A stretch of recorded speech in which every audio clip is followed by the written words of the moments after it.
Bonsoir à tous. Merci beaucoup pour cette invitation. Merci Bernard et merci au comité d'organisation de ce séminaire. Et merci à Paul-Émile parce que c'est lui qui a révisé le français de mon texte. Et donc, vraiment, un grand merci, Paul-Émile. Dans les textes, j'ai commencé avec une sorte de citation de Paul-Émile, mais dans les slides, la citation n'est pas là. Mais Paul-Émile, une fois, s'appelait dans un mail qu'il avait écrit au groupe de travail sur les softwares ligne de temps, Monsieur l'algorithme. Et donc, cela m'a vraiment donné une sorte de suggestion pour une imagination à venir.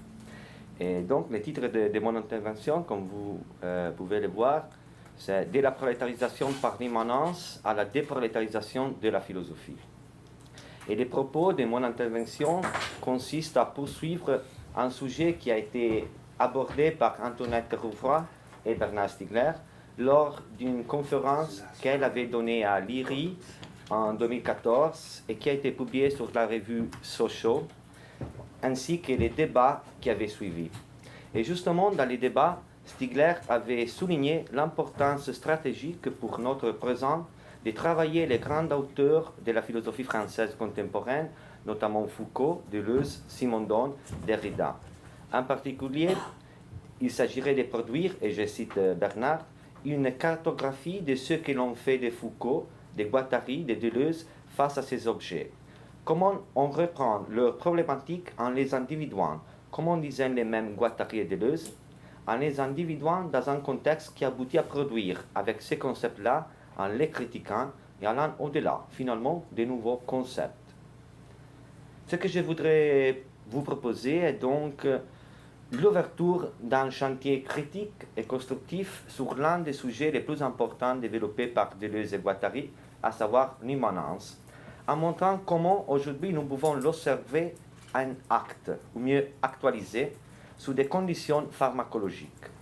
J'ai choisi ce sujet essentiellement car Rouvroy, aussi avec Thomas Burns, a déjà essayé de montrer comment l'immanence est au cœur de son propre diagnostic concernant la gouvernementalité algorithmique et du rapport problématique que cette dernière entretient avec les philosophes français mentionnés tout à l'heure. Pour Burns et Rouvroy, la gouvernementalité algorithmique consiste dans une nouvelle forme de gouvernance, ayant pour but d'anticiper, de moduler et de sélectionner les actions et les désirs des individus par l'intermédiaire des dispositifs numériques. Cela est censé advenir à travers toute forme de profilage des utilisateurs, tout aussi bien que par l'intermédiaire du travail de surveillance des données et des métadonnées dans une dimension globale, fournie par une immense quantité de sources en quoi consiste le réseau numérique. Il s'agit de ce que Rouvroy appelle les data behaviorism. Autrement dit, le but majeur de la gouvernementalité algorithmique est d'anticiper et d'encadrer d'avance le futur. Et en faisant cela, et je cite, elle dérobe aux êtres humains leurs facultés fondamentales, à savoir leur capacité d'émerger comme sujet individuel et collectif. Fin citation.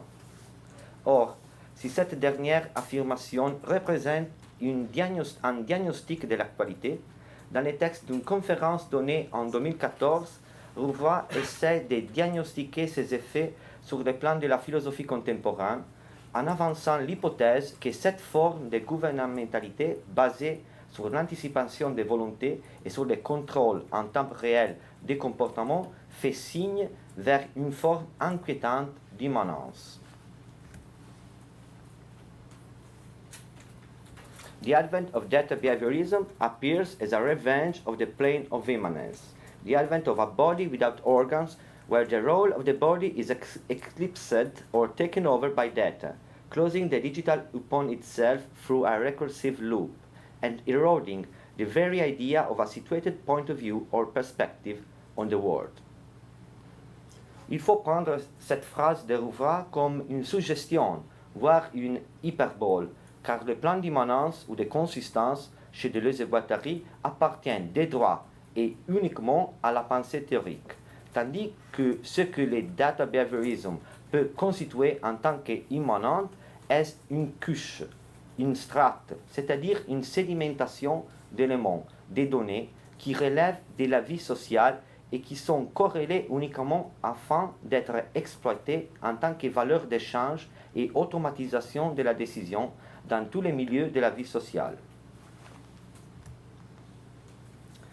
La gouvernementalité algorithmique, citation, ne gouverne que des réseaux de données agrégés sous forme de modèles prédictifs, n'incarnant rien d'autre que la pure potentialité, l'opportunité économique détectée en temps réel, c'est-à-dire de l'opportunité pure, non finalisée autrement qu'en termes d'accélération et d'objectivation des processus de décision eux-mêmes, c'est-à-dire à terme d'automatisation de la décision. De toute façon, ce que Rouvroy veut nous montrer est une sorte d'idéologie de l'immanence en tant que produit du data behaviorism, donc un effet philosophique du genre du simulacre, comme on parle d'effets spéciaux au cinéma, construits digitalement. Ne s'agissant que d'un effet, cette immanence est comme un symptôme de l'annihilation de la pensée émancipatoire développée par la dite French Theory. Et dans cette citation, elle dit « This appears just like a dream of immanence come true, something that, at first sight, but only at first sight, appears as the ultimate realization of some of the ideas inherited from the critique of the 60s and 70s. But in fact, algorithmic governmentality is a radical foreclosure of the ideals of emancipation of the 60s and 70s. The big data ideology is a closure of the digital upon itself and a neutralization of the outside, the non-digitals, and thus of the fault of the outside, as Deleuze would say.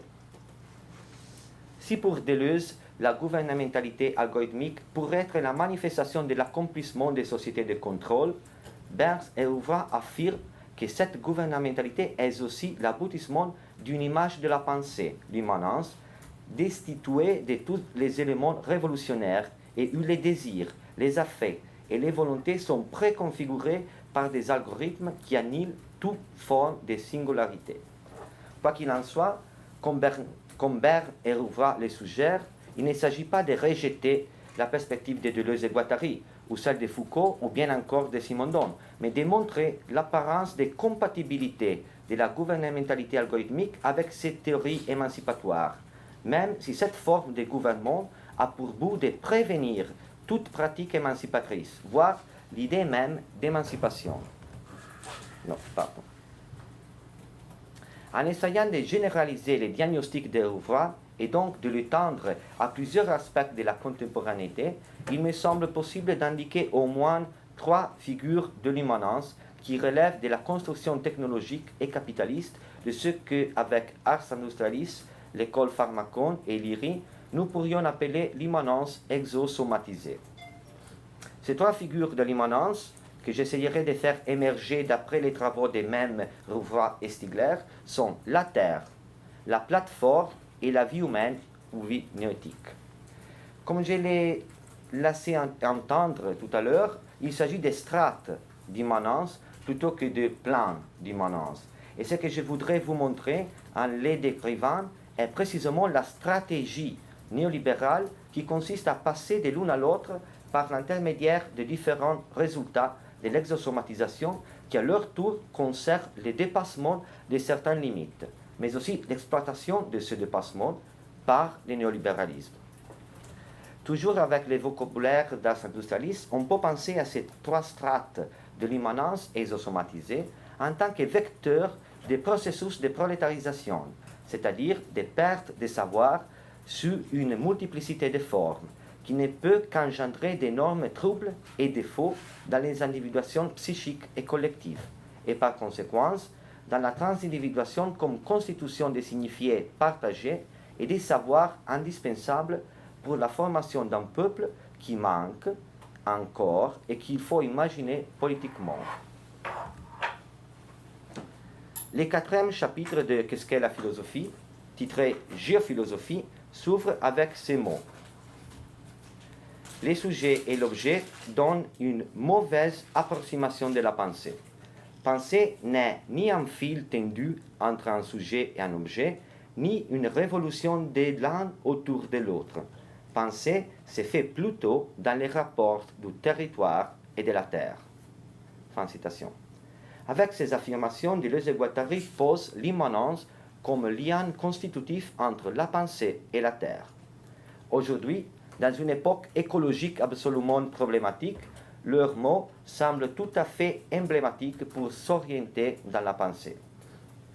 Or, si l'on suit le discours que Stigler développe à partir de son dernier livre Dans la disruption, la Terre peut être considérée comme sujet méga exosomatisé, où ses limites physiques, biologiques, cycliques et anthropiques sont à la fois poussées toujours plus loin, accélérées et exploitées par le néolibéralisme, y compris dans toutes ses variantes écologiques ou géoconstructivistes. Anthropocène semble donc être le nom du dépassement et de l'exploitation de ses limites. Pour nous entendre, l'Anthropocène est le nom donné à ce qui peut être considéré comme l'ère géologique où l'homme devient un acteur principal dans la modification de l'environnement global, mais aussi, et pour cette raison même, l'événement qui décrit la possibilité de la fin de l'homme sur la Terre.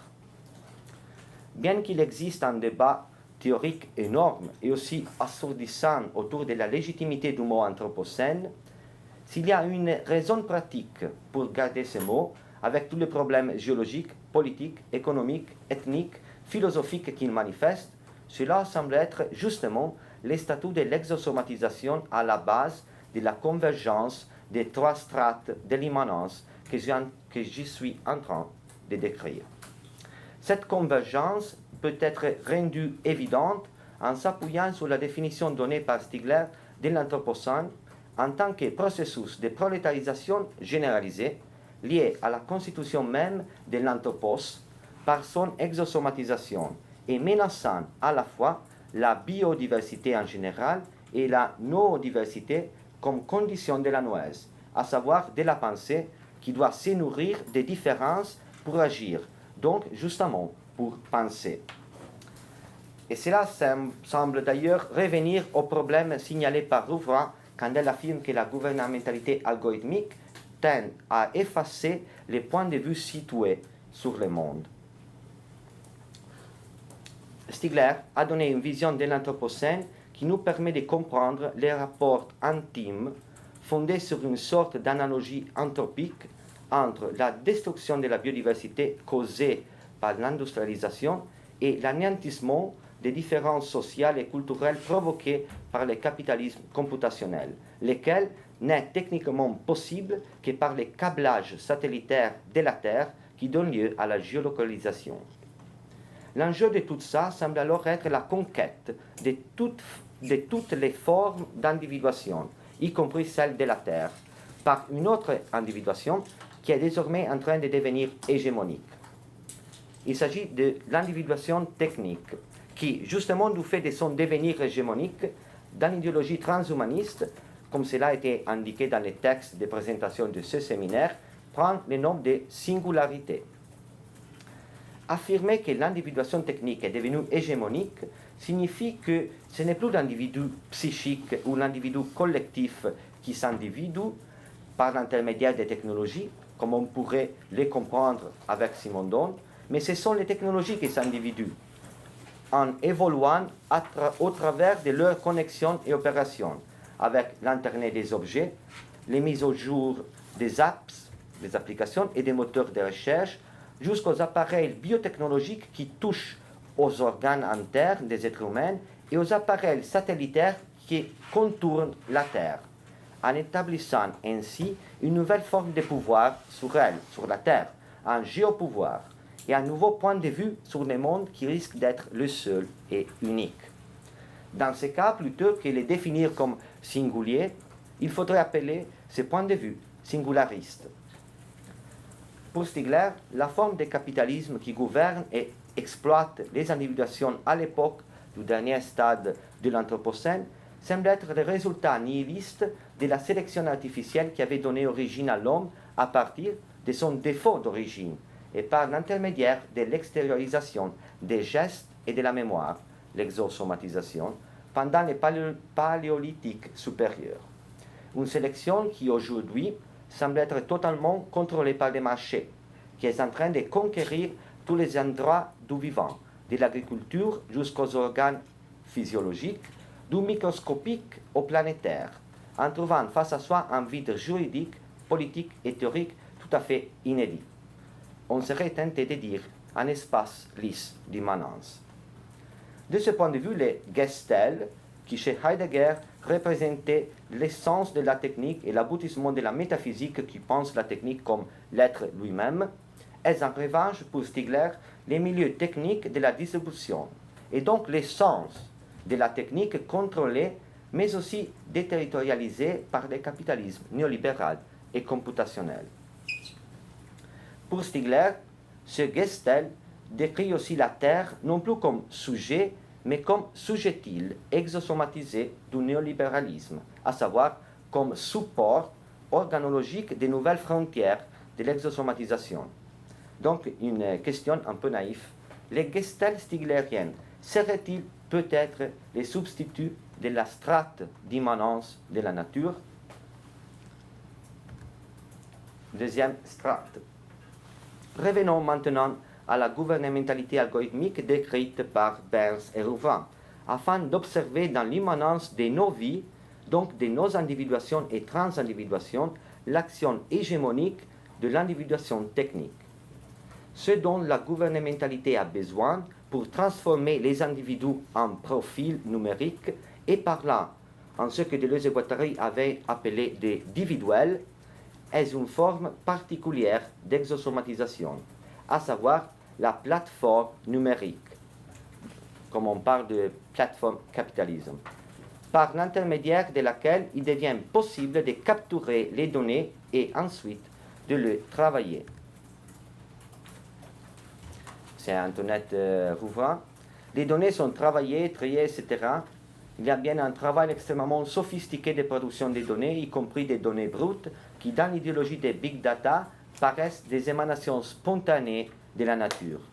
Il existe un vrai travail de data scientists autour du nettoyage des données, du tri.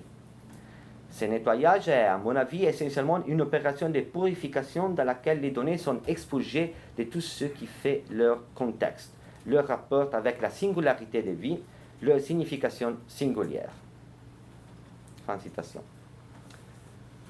La deuxième strate est donc la plateforme, dans le sens des plateformes numériques du plateforme capitalisme, que nous pouvons comprendre en tant que support et tout aussi bien agent d'une exosomatisation uninterrompue de ce que Marx avait appelé le general intellect, c'est-à-dire de tous les savoirs en circulation qui à la fois nourrit, énerve et utilise les capitales fixes, mais il est asservi aussi au capital fixe. Capital fixe, à savoir les machines.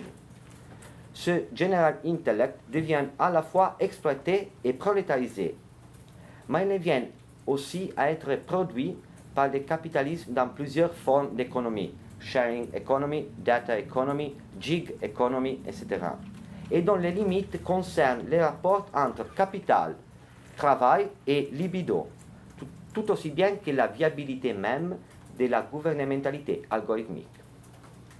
Comme je l'ai affirmé tout à l'heure, pour Burns et Rouvin, le but majeur de la gouvernementalité algorithmique est d'anticiper et d'encadrer d'avance les futurs, dont les effets sur nous concernent les dérobements de notre faculté fondamentale, à savoir, comme Rouvin l'affirme, notre capacité d'émerger comme sujet individuel et collectif. Les algorithmes semblent donc fonctionner comme des forces réactives, au sens nietzschéen et deleuzien du terme, qui capturent des volontés, des désirs et même des points de vue. Or, être capturé par des algorithmes signifie être capturé par une autre forme d'individuation que la nôtre. Il s'agit à nouveau de l'individuation technique.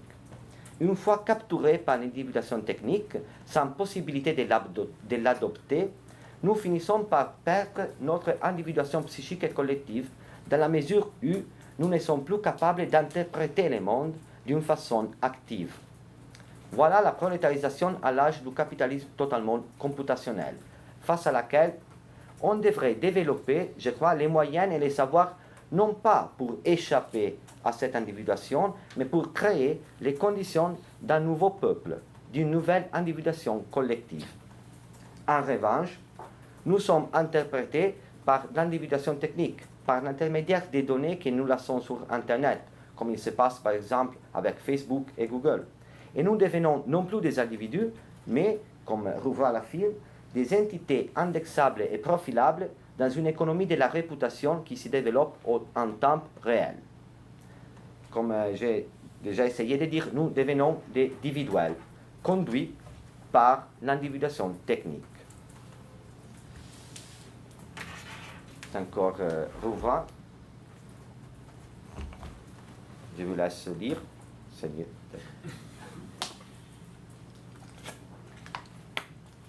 Mais, je pars de la fin, quelque chose me semble très inquiétant. Le fait que les individus eux-mêmes en viennent à ne plus se concevoir que comme hyper quantifiés. On parle de quantified self. Qu'est-ce que cela peut signifier du point de vue du general intellect?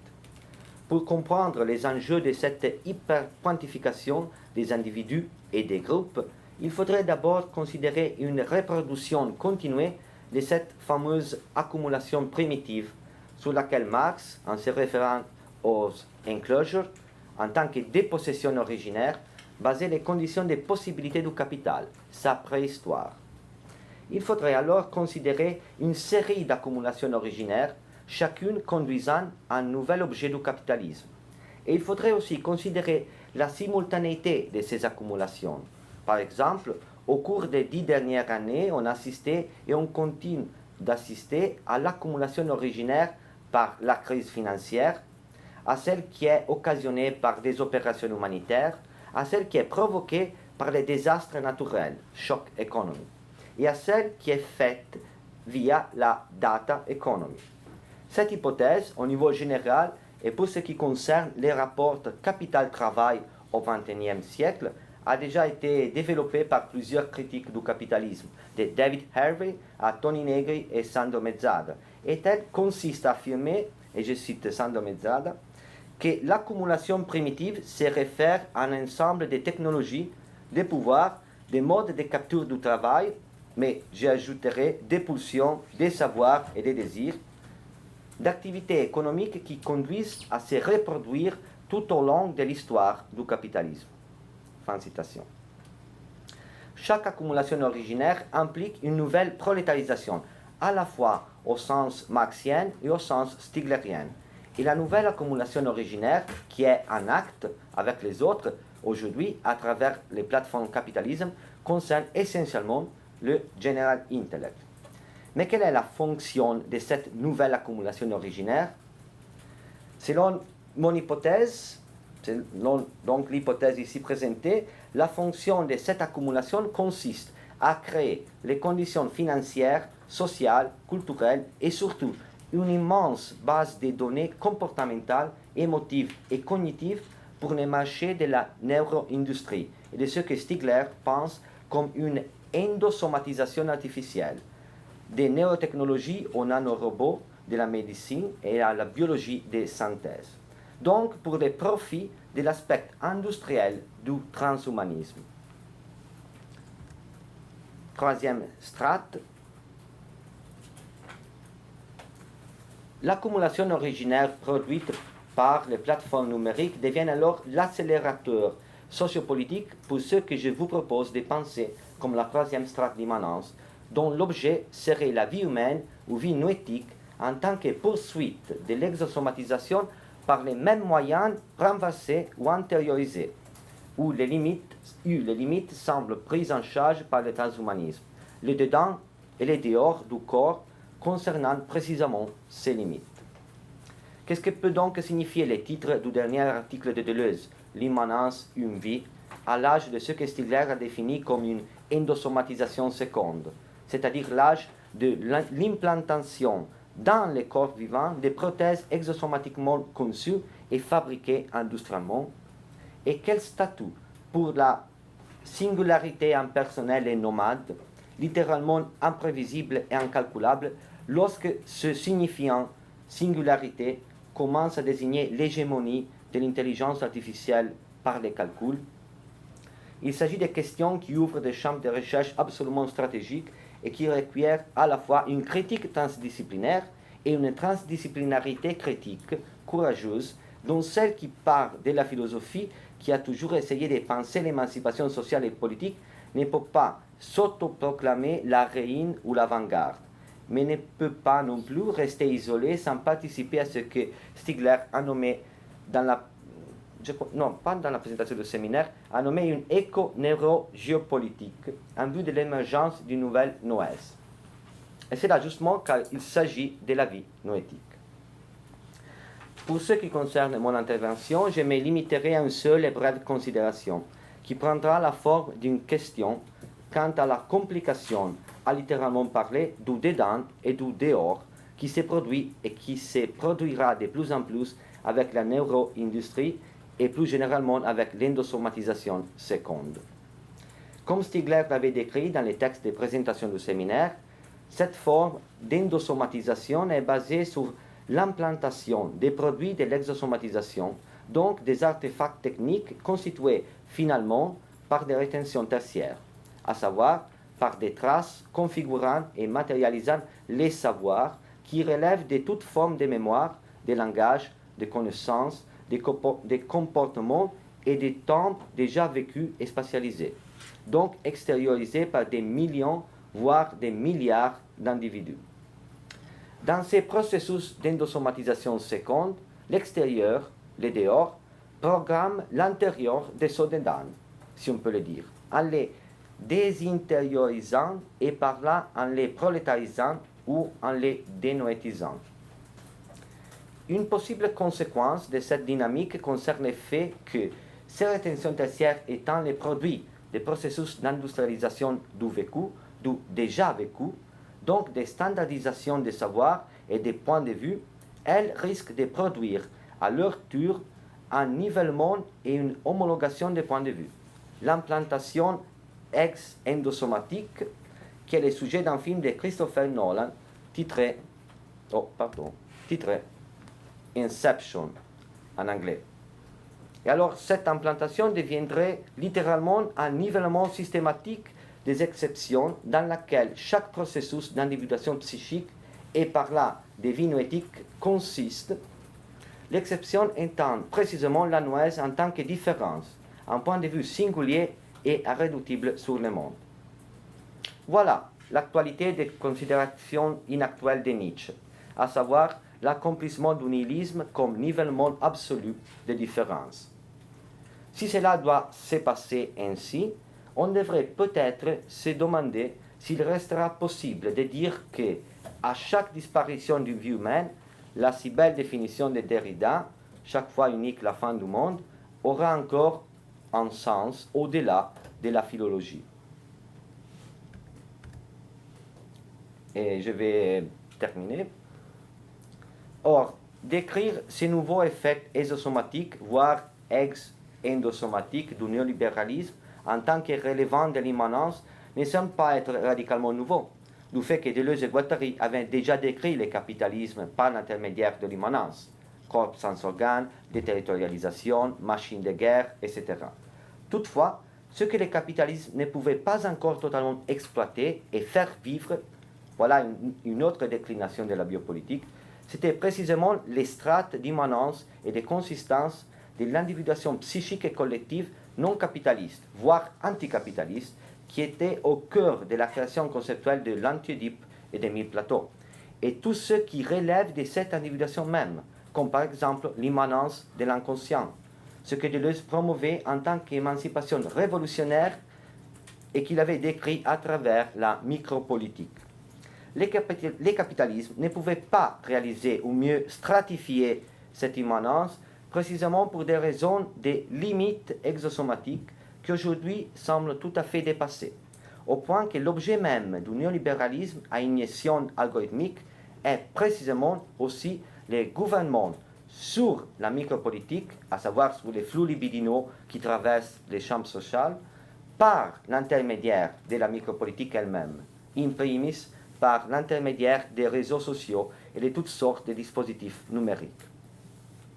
Or, bien que ces strates d'immanence exosomatisée soient les produits de l'exosomatisation néolibérale et qu'en ce sens elles soient absolument illusoires et anti-émancipatoires, elles sont aussi la conséquence d'une envie mondiale d'immanence causée par une multitude d'individuations collectives, que le marché a comprises et exploitées en un sens littéralement Foucaultien.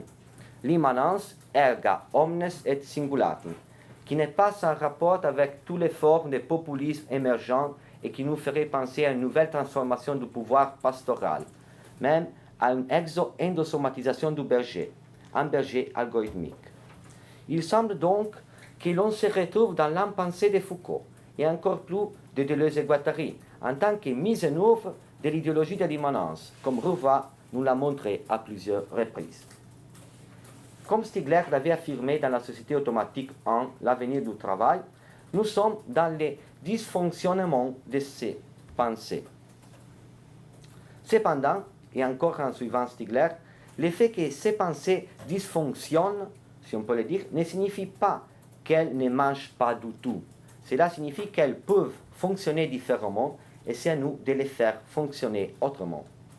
La preuve qu'elles fonctionnent quand même c'est que nous pouvons penser les résultats de l'exosomatisation soumise aux critères du marché dans les termes de l'immanence et comprendre ce que cela peut signifier socialement, donc aussi critiquer l'immanence en tant que produit de l'exosomatisation qui a abouti au capitalisme des plateformes, donc au capitalisme des plans d'immanence erga omnes et singulati.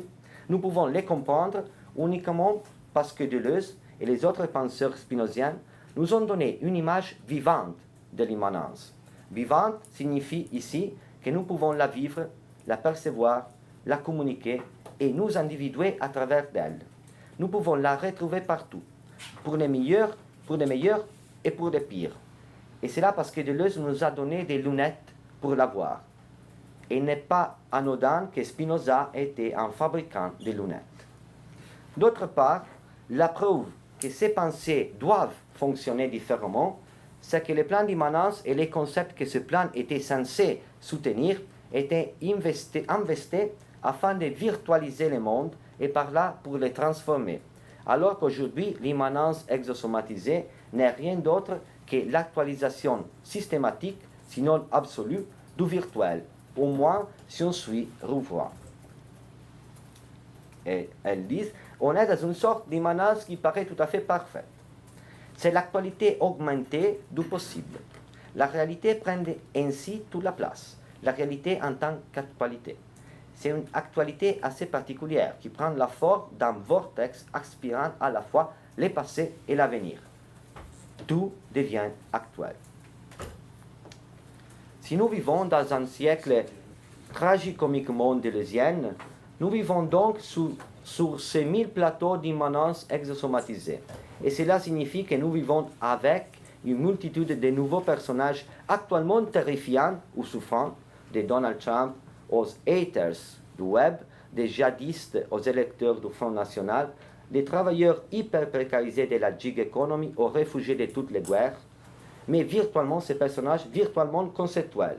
Et c'est à nous de les faire vivre dans la philosophie, justement en les virtualisant, c'est-à-dire en les faisant devenir précisément des personnages conceptuels, comme peut-être ce que j'aimerais appeler les bergers algorithmiques, qui pourraient indiquer les transformations de la gouvernementalité en même temps qui nous assistent au-dedans et au-dehors de nos organismes exosomatisés. En termes strictement deleuziens, un personnage conceptuel correspond tout d'abord à l'invention d'un point de vue sur la réalité. Et c'est là le plan d'immanence en tant que tel. Un point de vue qui n'est pas du tout celui du philosophe en chair et os, ni des perspectives philosophiques actuellement dominantes, mais qui est néanmoins inventé d'une façon hallucinatoire par les philosophes et par l'intermédiaire des obstacles, des symptômes et des défauts d'individuation qui se produisent dans les hic et nunc du milieu social. les personnages conceptuels sont précisément ceux qui donnent lieu à des nouveaux points de vue et par là à des nouveaux concepts. Il s'agirait donc d'inventer des points de vue absolument nouveaux sur la réalité, justement au moment précis où la gouvernementalité algorithmique envisage, et je cite Rouvra, d'effacer l'idée même des points de vue situés ou des perspectives sur le monde. Cette opération de reconstitution de la philosophie deleuzienne, ou d'une philosophie qui s'inspire notamment de Deleuze, devrait être considérée comme une répétition différenciante, qui peut donner lieu à une déprolétarisation de la philosophie à travers une construction de points de vue nouveaux. Il s'agirait d'une bifurcation radicale par rapport au risque de produire un deleuzianisme autoréférentiel qui, en répétant les concepts deleuziens sans variation, se priverait des moyens pour critiquer et donc recréer l'immanence et en ce sens-là tomberait dans sa prolétarisation, à savoir dans la perte des liens avec les individuations collectives qui se produisent sur ces plateformes d'immanence, avec tous les défauts et les obstacles que de telles plateformes engendrent. Cette perte relève d'une immobilité des points de vue acquis dans le passé, quand bien même ce passé a été révolutionnaire. Et cette immobilité des points de vue ne permet pas aux penseurs, à savoir aux philosophes, de devenir penseurs avec un A, c'est-à-dire de savoir d'abord éprouver et puis diagnostiquer les symptômes sociaux qui se manifestent au présent et qui provoquent ce qu'on pourrait appeler l'envie du capitalisme absolu aux États-Unis ou des diverses formes de fascisme en Europe, par exemple. Les personnages conceptuels deleuziens, à la différence de la chouette binaire hegelienne, un autre personnage conceptuel, ne servent pas à découvrir ou à représenter la vérité, mais à la produire, à produire des vérités, tout en essayant de produire la transindividuation qui lie les philosophes à l'individuation collective, c'est-à-dire au peuple, lequel manque, comme le disait Deleuze en se référant à Paul Klee, justement à cause de ces défauts d'individuation dont il faut toujours prendre soin pour reconstituer l'individuation elle-même. Merci.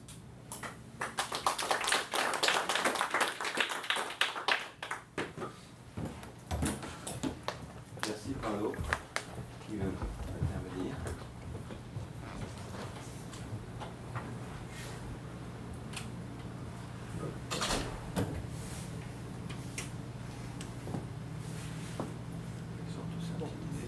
Moi, j'aurais une petite question, si je peux.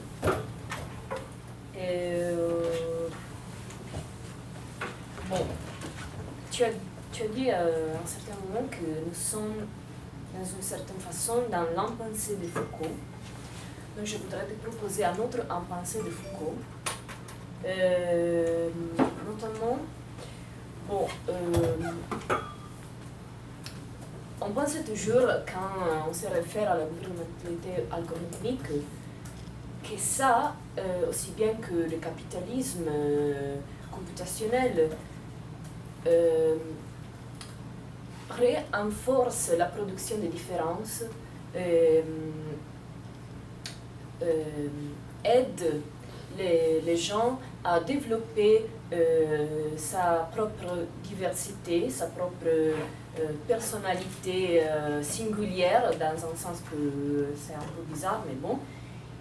Et donc, il y a toute une prolifération des différences au fin d'être mappées, d'être tracées et d'être transformées en data, un type de description numérique des comportements. Et c'est ça, ce type d'accumulation que tu étais en train de décrire avant.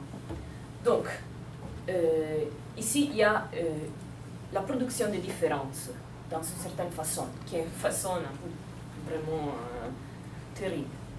Bon, donc ici, il y a une production de différences, j'étais en train de dire.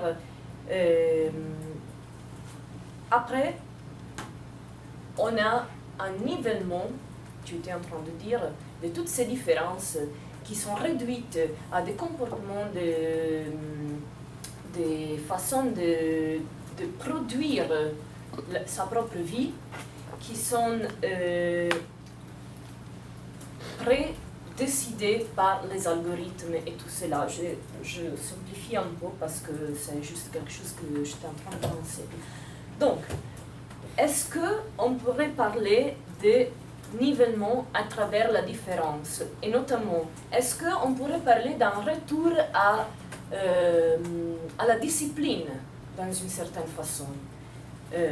C'est ça que je voudrais penser comme un autre impensé de Foucault. Parce que ça, c'est quelque chose qui, à mon avis, relève plus de la discipline que du contrôle, si on reste à la distinction que Deleuze fait dans les proscripts sur le contrôle, précisément parce que ça produit une nouvelle discipline de corps, une discipline auto-imposée dans certains points de vue, mais hétéro-imposée par les algorithmes, par les data, parce que avec toutes les wearables, les devices, les outils qu'on utilise pour mapper sa propre différence, cette différence est réduite à une nivellation qui nous contraint dans une nouvelle discipline, je crois. Bon, c'est juste... qu'est-ce que tu en penses? Je pense d'abord que, comme j'ai essayé de dire, il y a une sorte de captation de l'envie d'immanence, et je crois qu'aujourd'hui, ce que les événements par exemple, la politique aux États-Unis et les élections de Donald Trump, ou plusieurs populismes en Europe, il me semble qu'ils manifestent une sorte d'envie de contact direct avec les politiciens. C'est-à-dire, je ne veux pas dire par là que Donald Trump c'est quelqu'un comme nous, mais ce qu'il a essayé de faire avec tous les dispositifs numériques, avec les réseaux sociaux, etc., c'est une image de lui comme immanente à nous. Et cela, je pense que c'est vraiment une sorte d'envie générale qui se manifeste. Par exemple, nous venons de l'Italie, et en Italie, il y a un parti qui s'appelle Mouvement 5 étoiles, et c'est justement les symptômes de cette envie d'immanence, de vouloir gouverner l'Italie sans establishment, donc sans transcendance. Et peut-être que cette envie d'immanence, c'est similaire à ce que tu viens de dire. On pourrait penser cette production de différences et cette récaptation de différences comme les résultats d'une envie générale de différence. Tout le monde veut être différent par rapport aux autres. Il faut se différencier. Et je crois que c'est plein d'algorithmes qui, par l'intermédiaire du profilage, nous donnent une image de nous-mêmes différente par rapport aux autres. Les profilages, c'est une façon de travailler la différence. Et donc, c'est là, je crois qu'on peut trouver un point entre l'envie d'immanence et l'envie de différence. Or, la discipline Foucauldienne, c'est une question qui peut être à travailler, parce que normalement la discipline, oui, il y a l'autodiscipline. Mais l'autodiscipline suppose, mais la discipline en tant que telle suppose des savoirs. Et l'autodiscipline en tant que telle suppose des savoirs. Je ne sais pas si les gens, c'est-à-dire nous, qui nous sommes dans les web et qui utilisons tout genre de technologies numériques, nous avons les savoirs pour nous autodiscipliner. Ça peut être une question que je vais te proposer, parce que discipline, ça implique expertise, implique un système de savoir et implique une sorte de distance entre les sujets qui disciplinent et les sujets qui sont disciplinés. Tandis que quand on parle d'autodiscipline, les sujets, c'est les mêmes. Et si on pense que toutes les technologies ont un côté prolétarisant, c'est compliqué de comprendre quel type de savoir nous informe quand nous voulons nous discipliner. Oui. Ce que je pense moi-même, c'est que c'est la mesure. C'est le fait qu'à un certain moment, on est capable de mesurer des choses qu'avant, on n'était pas capable de mesurer. Donc c'est un nouveau type de savoir que ce n'est pas un savoir produit par nous-mêmes. Bon, c'est produit par nous-mêmes, mais nous-mêmes ne sommes pas capables de nous mesurer si nous n'avons pas ce type d'outils. Donc c'est un savoir produit par ces outils, ces algorithmes, voilà. Et ce type de mesure, c'est à partir de ça que la nouvelle discipline s'est produite. Bon, c'est juste quelque chose que je pensais maintenant, donc il faudrait un peu peut-être en parler. Oui. Oui, moi c'est plus une observation qu'une question. J'ai trouvé intéressant la manière dont vous avez présenté l'exosomatisation seconde que moi je vois dans l'avènement des prothèses invasives, tout simplement. Hein. Ouais. C'est le moment où l'extérieur programme l'intérieur. Alors ce qui m'intéresse beaucoup ici, c'est de souligner cette espèce d'ironie qui veut que la singularité, au sens transhumaniste du terme, donc la singularité qui correspond vraisemblablement à ce basculement que vont permettre les prothèses invasives, eh bien, paradoxalement, elle va supprimer l'exception et elle va bloquer l'histoire, puisqu'il n'y aura plus de bugs, il n'y aura plus de différence, donc il n'y aura plus de dysfonctionnement, il n'y aura plus de déphasage. Autrement dit, ce qui me paraît intéressant, c'est de mettre en évidence le fait que l'exception radicale qui est la singularité, puisque la singularité c'est par définition l'incomparable et le surgissement, eh bien cette singularité qui consacre l'exception radicale, eh bien va supprimer l'exception, précisément. Donc on a une espèce d'expérience limite. On va jusqu'au bout, et quand on est au bout, on verse dans le contraire. Le savoir absolu de Hegel verse dans le non-savoir absolu. L'érotisme, c'est l'approbation de la vie jusque dans la mort. Enfin, on a quantité d'exemples d'expériences limites. Et là, on aurait dans la singularité une expérience limite qui montrerait comment la culmination de l'exception coïncide avec la disparition de l'exception. Oui. Oui, je suis tout à fait d'accord avec votre commentaire. Je pourrais ajouter deux choses, peut-être une chose qui est double. Il y a des moments dans l'histoire de la philosophie contemporaine, notamment dans les dernières 20 années, ou 30 années, ce concept d'exception s'est renversé plusieurs fois. Si on pense à George Agamben, l'exception chez George Agamben, c'est quelque chose de très négatif, dans le sens où Homo sacer, c'est quelqu'un qui fait exception par rapport aux autres. Et c'est quelqu'un qui doit être caché, doit être réprimé, ou doit être abandonné. C'est une exception. Il excède la règle, il excède la norme.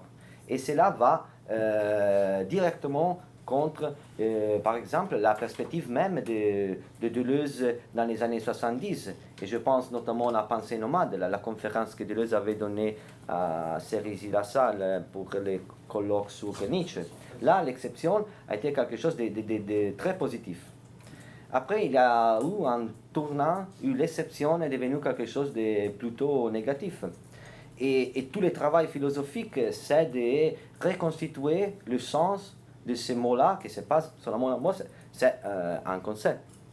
Et un autre auteur qui était dans les dernières années un peu mis à côté est Georges Bataille. Mais c'est Georges Bataille qui nous donne... Qui l'a écrit? Alors j'espère ne dire pas de bêtises, mais c'est Georges Bataille qui nous donne justement l'expérience limite. Les concepts même d'expérience limite, que c'est vraiment la possibilité de renverser les choses ou de regarder les choses qui sont en train de se renverser, comme par exemple la singularité. Donc je voudrais rajouter ces deux choses-là, mais... Très bien. Merci. Merci à vous. Je voulais en fait répondre un petit peu à Sarah aussi, avant d'enchaîner sur ce que vous disiez, Sarah. Moi, je crois qu'il y a un avancé de Foucault qu'Antoinette Rouvroy ne voit pas elle-même. Voilà. En tout cas, peut-être qu'elle le voit, mais elle ne le traite. Elle est foucaldienne, bien plus que deleuzienne ou simondonienne, elle est avant tout foucaldienne. La gouvernementalité algorithmique, c'est une revendication foucaldienne. Et en même temps, je pense qu'il y a des choses qu'elle ne met pas en évidence. Elle met en question Deleuze et Simondon en particulier. Derrida n'en parle pas, mais je crois qu'elle connaît beaucoup moins bien, mais elle met en question clairement, très précisément même, Deleuze et Simondon, et très intelligemment, avec une vraie nécessité. On pense que leur concept se retourne, justement. Même si, à mon avis, elle fait une erreur sur Simondon, parce qu'elle utilise le concept de transindividuel de Muriel Combe, et pas de Simondon. Chez Simondon, le transindividuel, c'est pas du tout une utopie, c'est pas du tout un projet d'émancipation, c'est le fonctionnement de l'individuation collective, absolument permanent. Donc là, je pense qu'elle devrait lire Simondon lui-même et pas les commentaires de Simondon. Mais le point qu'elle ne voit pas, à mon avis, sur le problème qu'elle ne voit pas chez Foucault, c'est à la fois le fait que Foucault ne parle pas du pharmacone. Il n'y a pas de point de vue pharmacologique chez Foucault. Il s'en prend sans arrêt à l'État, à la puissance publique, et en fait il justifie la marchandisation, c'est-à-dire l'immanence telle que l'a décrite Paolola, et telle que la critique justement Antoinette Rouvroy.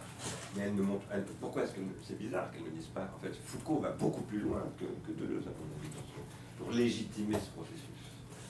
Elle ne l'a jamais légitimé.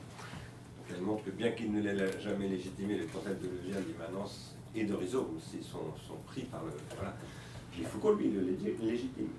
D'ailleurs, il sert aujourd'hui, c'est un penseur de la droite, Foucault, aujourd'hui en France. Enfin, disons que c'est la pensée de droite qui se sert de Foucault le plus, même s'il y a aussi des gens qui ne sont pas à droite qui utilisent Foucault aujourd'hui, bien sûr. Mais... après, sur les différences que vous décrivez à propos de différences, pour moi, ce ne sont pas vraiment des différences, ce sont des analyses. C'est-à-dire que ce sont des processus analytiques qui visent à produire de la computation. Ce ne sont pas des différences au sens où on va poser qu'une différence, une véritable différence, est une singularité. Ce qui fait la différence d'un être vivant par rapport à un autre. Là, c'est la singularité, et ça, c'est pas ça qu'il trace justement. Parce que ça, c'est pas traçable. Au contraire, il l'élimine. Bon, et le dernier point sur la discipline, moi j'ai pas mal critiqué Foucault sur le concept de discipline parce que voilà, il en avait fait le concept de la société disciplinaire, et en arrivant à tenir des discours sur l'école, par exemple, qu'on retrouve chez Althusser et qui sont des absurdités pour moi. Vraiment, c'est un renoncement total à tout ce que, disons, la philosophie des Lumières, tout ça, avait tenté de penser. Oui, une discipline émancipatoire, c'est une discipline pharmacologique, avec évidemment ce côté. C'est ce côté, voilà, toujours. Mais c'est pas simplement Foucault, c'est cette époque-là qui avait tendance un petit peu à fonctionner comme ça, parfois par des caricatures. Alors, merci beaucoup, Paolo, c'est vraiment très très intéressant. Je voulais vous avez proposé le concept de strate d'immanence, qui n'est pas le concept de plan d'immanence, ça je pense que c'est vraiment intéressant. Et je me demandais si vous avez lu un livre que je n'ai pas lu moi-même, hein, mais dont on me parle tout le temps en ce moment et que j'ai commandé, mais je n'ai pas encore eu le temps de lire. Ça s'appelle The Stack. Non, Benjamin Brighton. Voilà, parce que je crois qu'il parle de ces questions. d'après ce que j'en ai compris. J'ai pas encore lu, c'est un gros livre. Et c'est le livre qui était à l'Académie d'été. J'avais vu les livres sur la table. Oui, peut-être, exactement. c'est ça. Parce que c'est Gert Loving. Oui, exactement. Je me souviens de. C'est lui qui m'a dit il faut absolument que tu lises Ouais. ce livre. Donc j'ai acheté, mais je l'ai pas encore lu. Ah. Il est gros, en plus il est en anglais, donc c'est un peu plus long. Mais je dis cela parce que il semble que Bratton et Gerald Moore maintenant insistent beaucoup aussi là-dessus.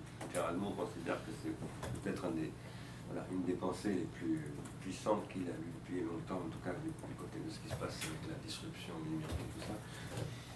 Mais d'après ce que j'ai compris de ce qu'ils disent, c'est que Bratton pense une organologie du pouvoir qui se reconfigurerait à travers un pouvoir capitaliste, un pouvoir économique qui prendrait le contrôle en fait de toutes les fonctions régaliennes, c'est-à-dire les fonctions publiques et politiques. Voilà.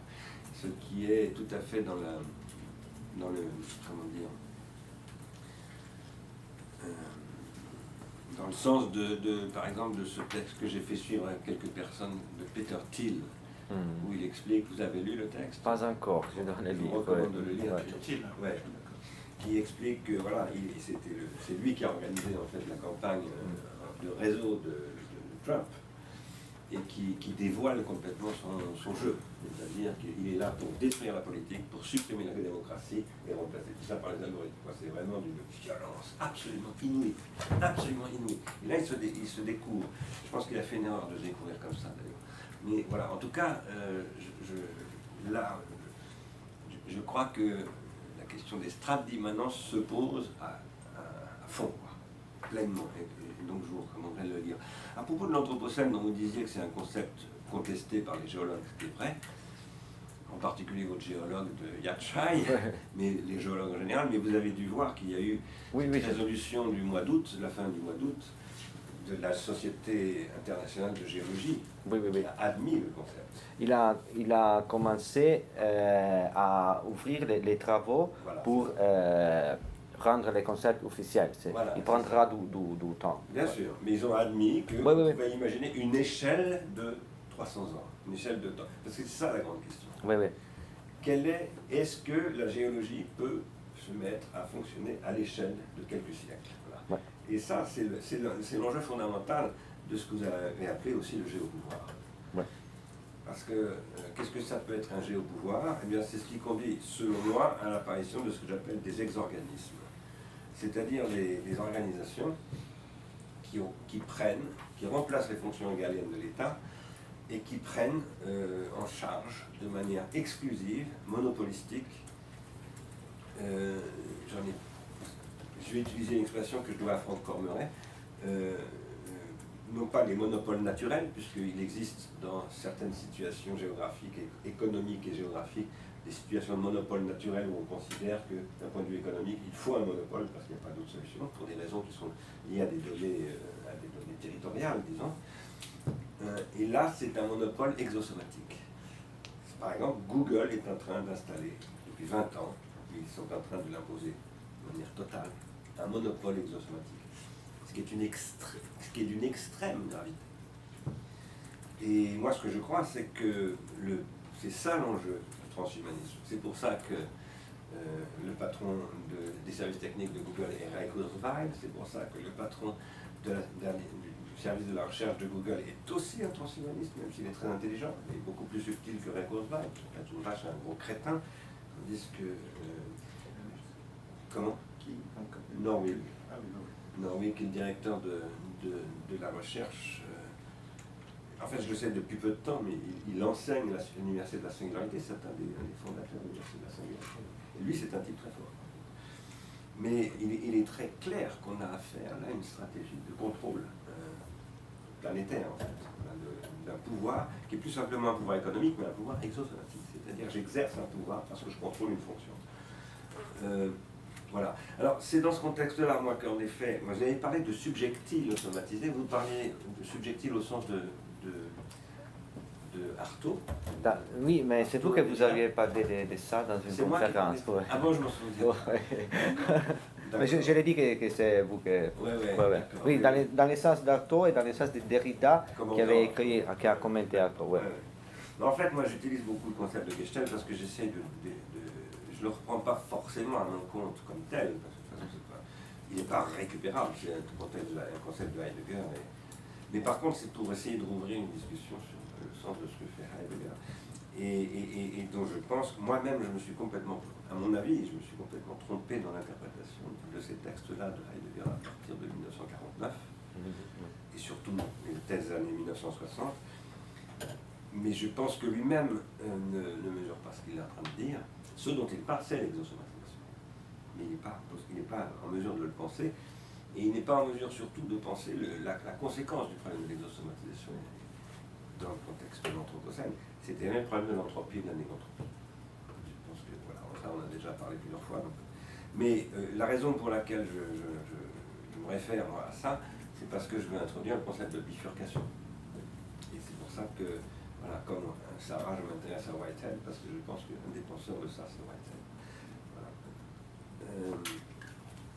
Là, j'essaie de répondre un petit peu à ce que vous m'avez un peu demandé.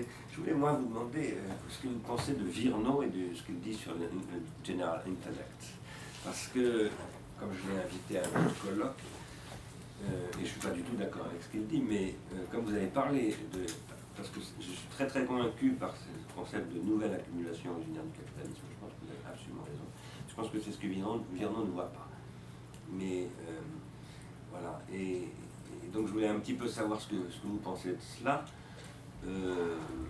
sachant qu'en effet l'enjeu c'est voilà, la manière dont l'individuation technique peut capturer l'individuation psychique, l'individuation collective, mais que ce n'est pas une fatalité. Parce qu'en réalité, moi je crois, et je pense que c'est ça le point de vue de Marx, je pense que cette individuation technique n'est pas autosuffisante, elle ne peut pas se poursuivre. Alors c'est une affirmation qui est évidemment extrêmement comment dire, aventureuse, parce qu'il est très difficile d'anticiper cela. Mais si j'en parle, c'est pour terminer, sur les neurotechnologies et voilà, l'endosomatisation seconde ou secondaire, moi je pense qu'il va falloir, et ça renvoie à la question des exceptions et tout ça, il va falloir, face à une exosomatisation qui est inéluctable, qui va se produire, et bon, j'ai été très frappé, ça sera un des intervenants la semaine prochaine, ici dans ce séminaire, Peter Lemons, qui m'a invité à Nijmegen dans un laboratoire de neurotechnologie. Je suis extrêmement frappé de la vitesse à laquelle se développe cette technologie et l'appétit du marché pour cette technologie. Il nous a montré plein de jeux vidéo qui sont déjà en train de se connecter sur le cerveau des enfants avec des trucs, des électrodes, etc. Enfin, pas des électrodes, mais des capteurs. Et des plans de marketing déjà pour voilà, développer tout ça, c'est foudroyant et ça va venir. À partir de là, je pense, puisque vous avez parlé de l'exception, et bon, si j'essaye de relire Nietzsche d'un point de vue pas nietzschéen, mais en reprenant cette problématique de l'exception de Nietzsche, je pense qu'il faut que nous portions un discours sur une neuropolitique. Parce que, bon, je dis ce que beaucoup de gens ont dit, nous les philosophes avons toujours dit ça, depuis au moins un siècle, notamment dans la critique du QI et de ces concepts-là, et aussi de l'organisation des institutions académiques et scolaires. Quand on dit qu'il y a des cerveaux qui ont la bosse des maths et d'autres qui sont des littéraires, c'est une invention institutionnelle pure et simple. Au XVIIIe siècle, un truc aucun sens. Là, on n'est pas ou littéraire ou matheux, même s'il y a évidemment, oui, il y a des choses aussi entre l'analogique, l'analytique, etc. Ça existe, mais... Enfin, c'est un Italien qui a inventé ça, oui. Lombroso. Oui. Mais... C'est le 9e siècle. Mais oui, bah, ça remonte même à Gall, en fait. C'est contemporain de Gall. Mais ce que je veux dire en disant cela, c'est qu'en même temps, ce qu'on apprend avec les neurosciences, et notamment ce que fait Marianne parle, c'est-à-dire qu'il faut cultiver le cerveau. Le cultiver au sens où on cultive un jardin, voilà. Et moi je pense qu'il faut développer des neuropolitiques révolutionnaires. Pourquoi faire? Pour constituer des politiques de l'endosomatisation seconde qui seraient véritablement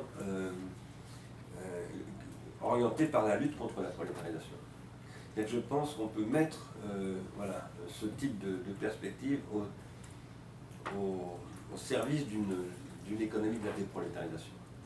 Et que, voilà, d'une façon beaucoup plus générale, c'est une façon de parler de la perspective de l'exosomatisation telle qu'elle ne doit pas être la critique de l'immanence dont vous parlez, qui est aussi donc une critique de l'exosomatisation, ne doit pas être, ça vous le savez très bien évidemment, mais ne doit pas être comment dire, un appel à la limitation de l'exosomatisation, même s'il ne faut pas se l'interdire bien entendu, mais il ne peut pas être ça. Ça doit être une invention de nouveaux processus d'individuation, etc., etc. Voilà. Merci beaucoup, Bernard, pour votre commentaire.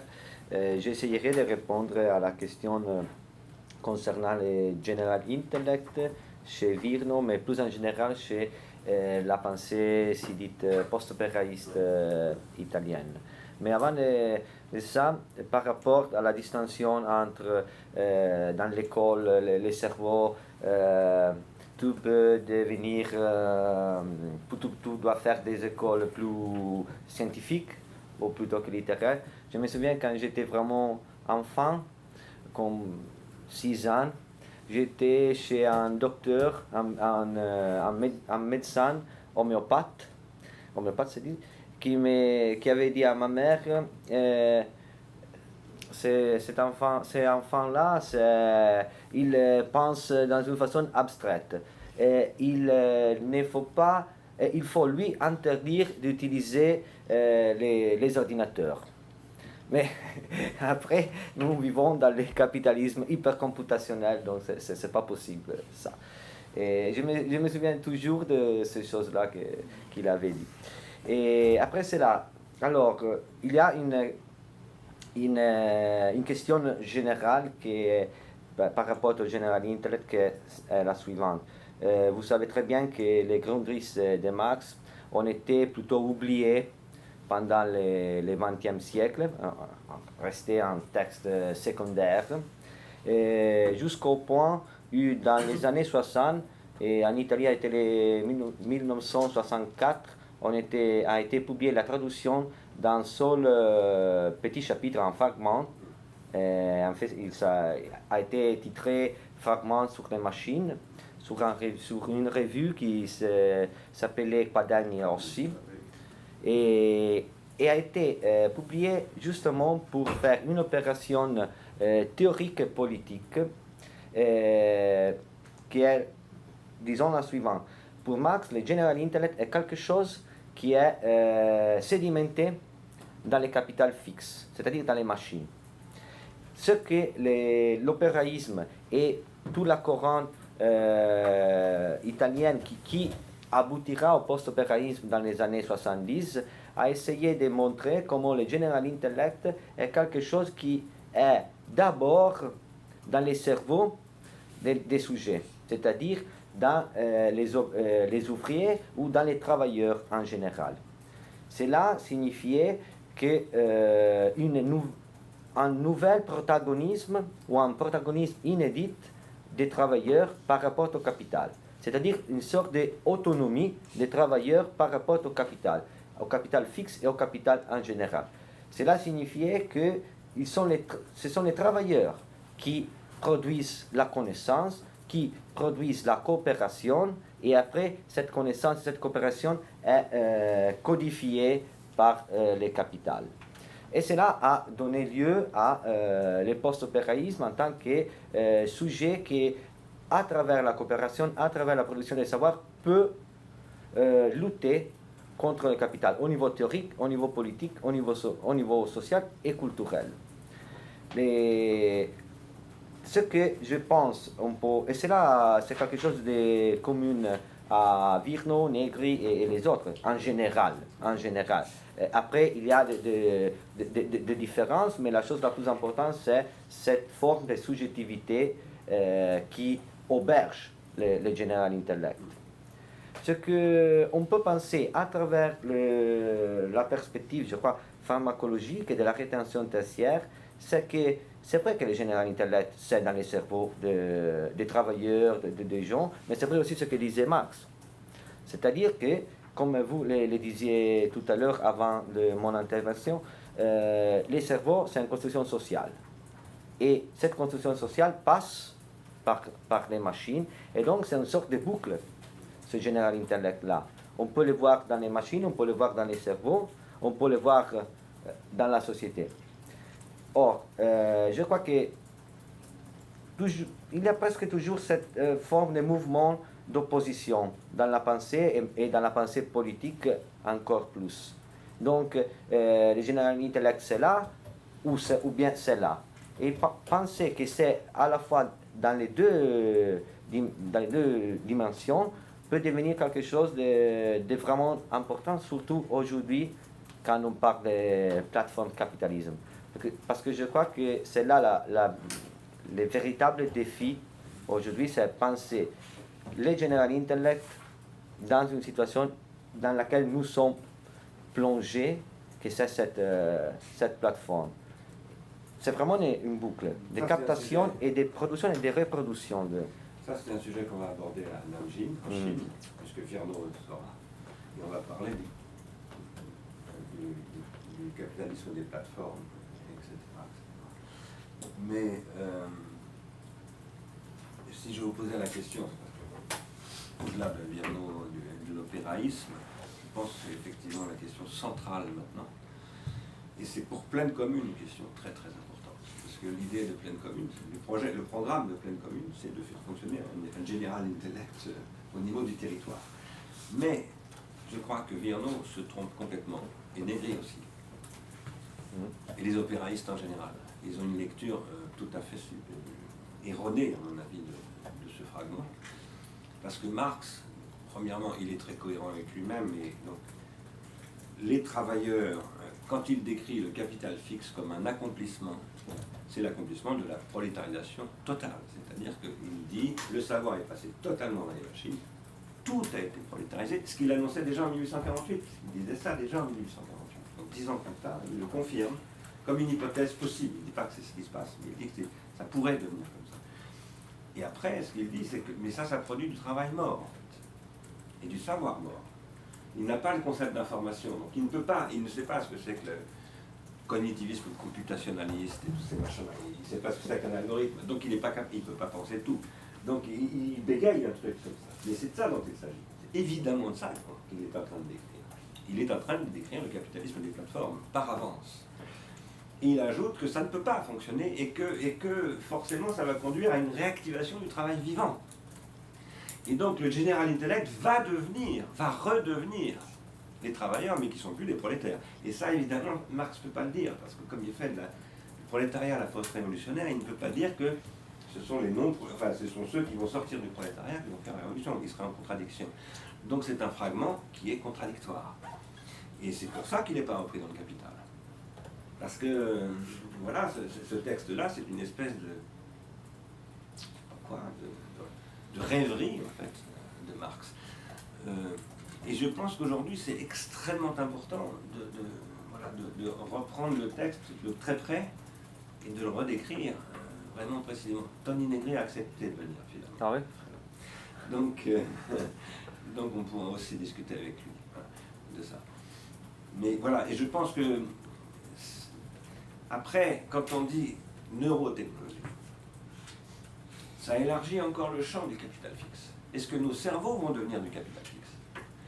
Ou est-ce que nos cerveaux aménagés, devenant en fait des interfaces de machines, ou comme sur les plateformes, on croit qu'on a un service qui nous sert à quelque chose, et c'est nous qui serons la plateforme, avec les neurotechnologies, on pense que le cerveau va être augmenté par les neurotechnologies. En réalité, le cerveau va être mis au service des interfaces pour lesquelles on va faire ces processus. Donc voilà, c'est là qu'il y a, pour moi, la question d'une neuropolitique qui doit passer par la relecture des droneries. Et pour moi, c'est l'enjeu de ce qu'on fait ici aussi. Bon, merci beaucoup. Merci à David et à Paolo. On va faire ça. Cela dit, Federico, vous avez peut-être des choses à dire sur cette discussion de Virno, Ouais, en fait, je voulais intervenir justement à la fin, mais bon. Mais vous pouvez, là. Mais, ça serait bien, parce que comme Paolo. C'est bon, parce qu'après, bon, on aura même un autre séminaire pour faire ça. Et je pense que, voilà, par rapport au capital fixe, vraiment un des problèmes qui est très présent dans les post-opéraïsmes en général, c'est qu'ils ont vraiment beaucoup marqué l'accent dans un certain moment sur une hypothèse de lutte, qui fait l'hypothèse de lutte voilà, de l'ouvrière sociale, du précariat cognitif et tout ça. Et s'il y a quelque chose qu'ils ne sont pas arrivés à penser, c'est le développement voilà, de la machine algorithmique, de cette nouvelle forme de capital fixe qui maintenant vraiment à laquelle on doit faire face. Et ça, voilà, c'est la première chose. Après, peut-être que je ne suis pas trop d'accord dans l'effet voilà, interpréter le post-opéraïsme en disant qu'ils sont pas trop pensés le capital fixe. C'est-à-dire, je n'ai jamais dit cela. Non. Je pense que voilà, mettre l'accent sur les General Intellect, c'est toujours penser à la fois le capital fixe et la force de travail qui utilise cette... C'est moi qui ai parlé de capital fixe et de Virno, parce que Virno, dans le grammaire des multitudes, de la multitude plutôt, il dit ça explicitement. Il dit le capital fixe, ça n'est voilà, ça n'est pas le General Intellect, ça n'est pas le capital fixe. Ouais. Et il faut penser le General Intellect, voilà. Autrement dit, ça, il vide le concept de capital fixe de contenu. En fait. Ouais, parce qu'ils ont, je crois vraiment, dans les années 90, il y a tout un moment dans lequel plusieurs entre les opéraïstes, ils commencent à dire, voilà, la connaissance, c'est détenue surtout par une intelligence qui est répandue dans la force du travail. C'est quelque chose qui, évidemment, aujourd'hui est un peu mis en question par les transformations du capitalisme. Et donc, voilà. Et c'est aussi une mauvaise lecture du texte de Marx. Parce que, et c'est non seulement du texte de Grundrisse, mais de l'ensemble de ce qu'écrit Marx. Parce que la prolétarisation, c'est bien la perte de savoir chez Marx. C'est ça la base du concept de prolétarisation. C'est pas la paupérisation. La paupérisation, c'est une conséquence de la prolétarisation. Le concept de prolétarisation, c'est vraiment la perte du savoir. Le fait, c'est ce qu'est décrit Marx dans les Grundrisse très précisément en disant l'ouvrier se sert de l'outil, la machine se sert du prolétaire. Donc le passage de l'outil à la machine, c'est le renversement de la relation. Et c'est ce que reprend Simondon. Mais justement, quand on vient de relire les textes, et après on en parlera diffusement dans notre séminaire d'équipe. L'autre chose que vous avez mentionné même avant, c'est quand même que c'est incroyable de relire les fragments sur les machines parce que Marx, dans un délire de travail et d'excitation même, il imagine dans les fragments sur les machines le dépassement du capital, vraiment qui est amené par voilà, un nouveau type de travail qui c'est le travail de l'intellect. Oui. Et donc, quand même, voilà, il faut... Oui, mais c'est un dépassement du capital, justement, c'est ce que je disais tout à l'heure. C'est-à-dire que ça suppose qu'il y a eu un renversement de la situation. Non, c'est seulement par rapport après à la prolétarisation. Voilà, il faut... C'est ça le problème. La prolétarisation, ça pourrait être pour une certaine partie de la classe de producteurs qui est exploitée par la machine. Mais il y a quand même dans la conception du procès productif un nouveau type de travail qui a la possibilité de s'émanciper. C'est pour ça qu'on doit travailler même... Oui, mais qu'est-ce qu'il dit? Il dit, à partir du moment où le General Intellect va être entièrement absorbé par le capital fixe, c'est-à-dire, il fait une fiction, hein, il ne présente pas comme ça, mais c'est ça qu'il est en train de faire, il imagine une possibilité. Il dit, c'est qu'à ce moment-là, la valeur va s'effondrer. Et donc, il va y avoir en fait, il ne le dit pas, mais c'est une évidence, c'est ce qu'il décrit, une crise du capitalisme qui s'effondre, en fait. Et du coup, alors, là où je ne suis pas d'accord non plus du tout, là, c'est plus avec Virno, mais avec Poston, parce que Poston lui dit, voilà, il n'y aura plus de valeur. Et c'est une erreur. Marx ne dit pas du tout qu'il n'y a plus de valeur. il dit qu'on sort de la valeur d'usage et de la valeur d'échange. Donc on dépasse, voilà. Et ça c'est une sortie du capitalisme. Donc c'est en sortant du capitalisme que le travail revient. C'est pas aujourd'hui avec le capitalisme cognitif. Dans le capitalisme cognitif, c'est la prolétarisation de la cognition à 100%. C'est l'absorption de toutes les fonctions intellectuelles par les dispositifs, les plateformes. Voilà. Et justement, moi, le concept du capitalisme cognitif, il avait promu des gens que je connais très bien, parce qu'en plus ils étaient à l'université de Compiègne, parce que c'est venu de Corsan et de gens comme ça qui étaient à l'université de Compiègne, dans mon laboratoire. C'est un concept voilà, qui m'a toujours posé problème parce qu'il ignorait le processus de prolétarisation. Il faisait comme si on pouvait travailler avec le capital fixe sans prolétarisation. Non, le capital fixe, c'est toujours ce qui vise la prolétarisation, y compris des ingénieurs, des médecins, des avocats, de tout le monde. Et c'est ce qu'on est en train de vivre aujourd'hui. Là, il y a une lecture à faire, ce qui est parce que ce texte, ce fragment, c'est une esquisse en fait. C'est pas un livre, et c'est des notes qu'il prend pour lui. Donc s'il avait fait un livre, il aurait développé ça évidemment très précisément. Mais la sortie de la valeur d'usage et de la valeur d'échange, c'est évidemment pas dans le capitalisme que ça peut se produire. C'est assez inconcevable. Donc voilà, enfin, on va le relire de toute façon ce texte. Et on aura une discussion en Chine avec Boston et Negri, etc. Mais je pense que c'est absolument central dans ce qu'on fait ici. Je voudrais ajouter deux choses. La première, c'est que... Alors, il y a une autrice qui s'appelle Tiziana Terranova, que je crois que vous connaissez bien. Elle, parmi ces Italiennes, est quelqu'un qui a vraiment travaillé sur le general intellect, les algorithmes, à un niveau qui est beaucoup plus concret que d'autres. Et donc je crois que celle-là nous peut... Et peut-être qu'elle parle aussi de prolétarisation, je ne me souviens pas, mais il y a chez Terranova un côté qu'on pourrait appeler pharmacologique, justement quand elle parle de l'algorithme. Et justement parce qu'elle, je crois qu'elle pense ce que j'ai essayé de définir comme la boucle du general intellect, c'est-à-dire le passage entre le capital fixe et la force travail ou les cerveaux des travailleurs.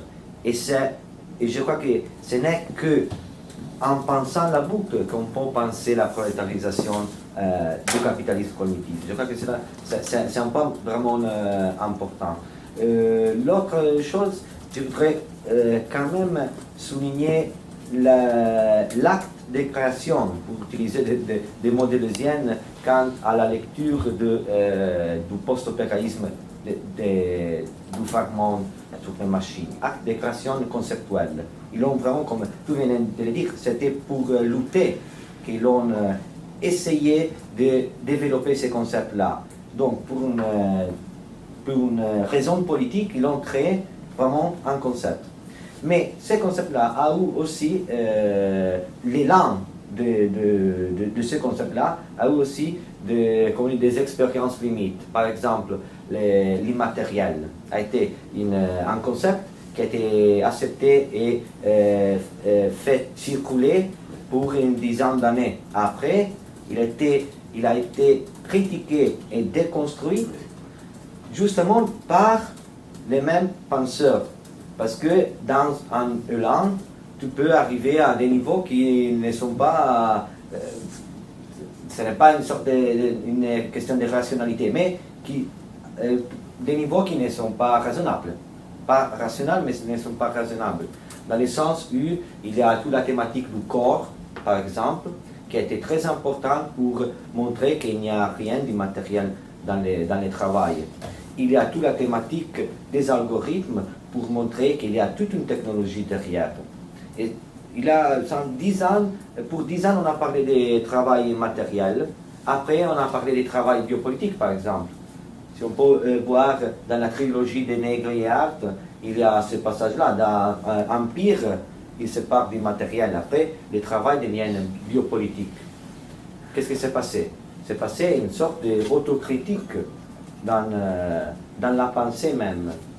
Et cela, je crois que c'est lié à la grandeur d'un acte de création. Quand quelqu'un crée un concept ou crée une nouvelle vision des choses, va comment dire, à créer des discours et après, il peut faire une autocritique de ce discours même. Et je crois que les concepts immatériels, c'est tout à fait symptomatique de cette autocritique au-dedans de la pensée des luttes même. Donc c'est deux choses. Merci, c'était intéressant. On va la reprendre. On va travailler sur le fragment de la machine.